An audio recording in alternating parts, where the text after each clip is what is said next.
இந்த நாளில் ஆண்டோடைய வார்த்தைகளை நாங்கள் செய்யறதுக்கு முன்னாடி இருக்கின்ற ஒவ்வொருத்தரையும், எல்லா சகோதரி ஒவ்வொருத்தரையும் ஆண்டவரும் இரட்சகருமாக இருக்கின்ற இயேசு கிறிஸ்துவின் நாமத்தினாலே இந்த காலவெளியில் உங்களை நாங்கள் வரவேற்கின்றோம்.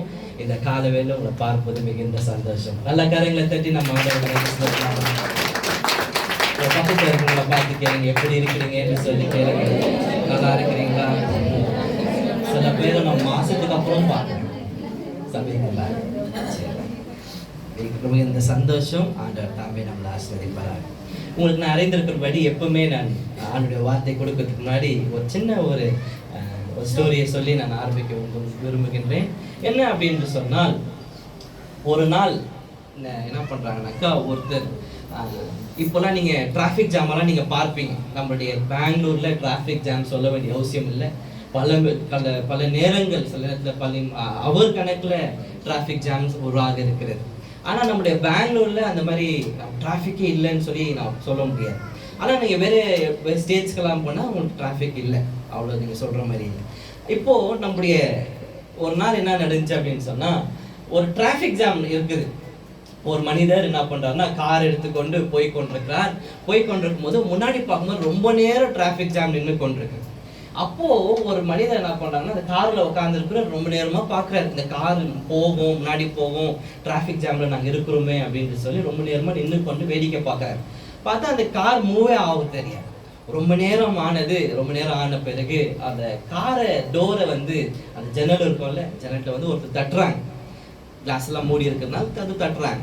சரி, என்னவோ சொல்றாங்களேன்னு சொல்லி அவர் என்ன பண்றாருன்னா, அந்த காரோடைய ஜன்னலை கீழே இறக்கிட்டு சொல்றாங்க, அப்போ என்ன நடக்குது இங்க, ஏன் இவ்வளவு நேரம் டிராஃபிக் ஜாம் ஆயிருக்கு அப்படின்னு சொல்லி அவர்கள் கேட்கின்ற போது அவங்க சொல்றாங்க, முன்னாடி டிராஃபிக் ஆகிற இடத்துல ஒருத்தர் உட்காந்து கொண்டிருக்கிறாரு. உட்காந்து கொண்டு என்ன பண்றாருன்னு தெரியல, வானத்தை பார்த்து ஏதோ பேசிட்டு கொண்டிருக்கிறாரு அப்படின்னு சொன்னாங்க. அப்போ அந்த மனுஷன் கேட்டார், கார்ல இருக்கிறவர், என்ன பண்றாரு, என்ன கேட்கிறாரு அப்படின்னு சொல்லும் போது அவர் சொன்னாராம், ஒரு பாஸ் நடுவில் உட்காந்துக்கின்னு வானத்தை பார்த்து எனக்கு ஆண்டவர் ஏதாவது சின்னத்தை காமிக்க வேணும், ஒரு சிக்னலை காமிக்க வேணும் அப்படின்னு சொல்லி அவர் நடுவில் உட்காந்து பண்ணி கொண்டிருக்கிறதுனால நிறைய டிராஃபிக் ஜாம் ஆயிடுச்சு. ஒரு அடையாளத்துக்காக அவர் உட்காந்து கொண்டிருக்கிறாரு அப்படின்னு சொல்றாரு. ஸோ அப்போ அவங்க என்ன பண்றாங்கன்னா, அவங்க சிரிச்சு கொண்டே சொல்றாங்க, நீங்களும் உங்களுடைய அடையாளத்தை பார்க்குங்க, இந்த கார் ரொம்ப நேரம் ஓடணும்னா நம்மளுக்கும் கேஸ் வேணும், நம்ம போய் ஒரு கலெக்ஷன் பண்ணலாம். என்ன பண்றாங்கன்னா, அவங்க 2 பேரும் கார் விட்டு இறங்கி அங்கே இருக்கிற ஒவ்வொருத்தையும் போய் கொஞ்சம் கேஸ் கொடுங்க, ரொம்ப நேரமா நம்ம டிராஃபிக்ல நிற்கிறோம் அப்படின்னு சொல்லி கிட்டத்தட்ட ஒரு 4 லிட்டர் பெட்ரோல் அவங்க சம்பாதிச்சாங்களாம் அந்த டிராஃபிக் ஜாம்.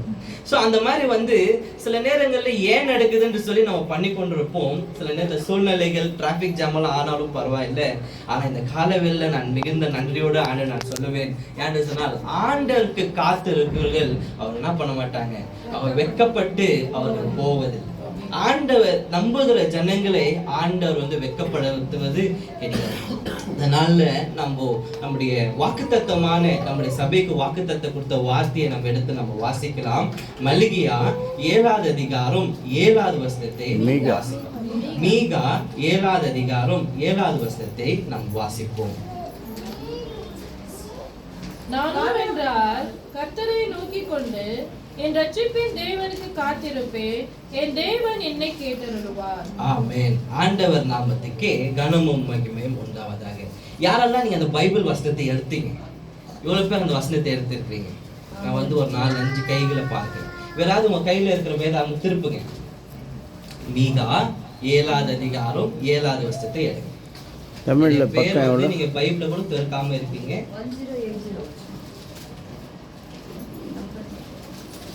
1080வது பக்கம். 1070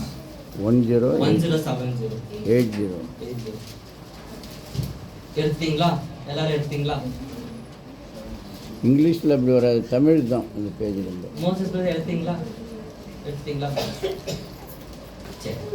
சரி, நம்ம எல்லாரும் சேர்ந்து நம்ம வாசிக்கலாம். மீகா 7வது அதிகாரம் 7வது வசனம்.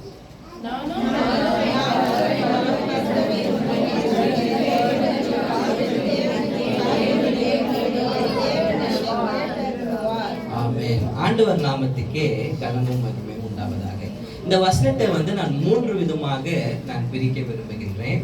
முதலாவது காரியம் என்ன அப்படின்னு சொன்னால், ஆண்டவரை நோக்கி நாம் பார்ப்பது. என்னுடைய முதல் குறிப்பு ஆண்டவரை நோக்கி நாம் பார்ப்பது அப்படின்னு சொல்லி என்னுடைய முதல் தலைப்பு. இரண்டாவது தலைப்பு ஆண்டவருக்கு காத்திருப்பவர்கள் அப்படின்னு சொல்லி.